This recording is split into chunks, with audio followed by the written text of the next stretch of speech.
mobil bahkan sudah bisa maju ya Pak, bisa maju.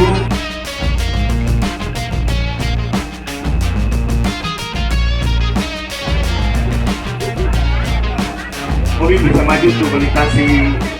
Mudah-mudahan tahun depan pandemi sudah hilang, kita akan laksanakan Hari Jadi Bone 693 lebih ramai lagi, lebih semarak lagi, dan mudah-mudahan hadiahnya lebih besar lagi, insya Allah.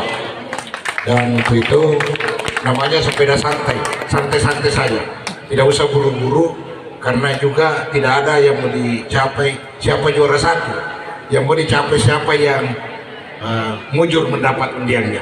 Jadi tidak usah buru-buru tiba nomor satu, santai-santai saja, ikuti rutenya, insya Allah yang mujur dapat hadiahnya, bukan nomor satu yang dapat hadiahnya, yang mujur yang dapat hadiahnya.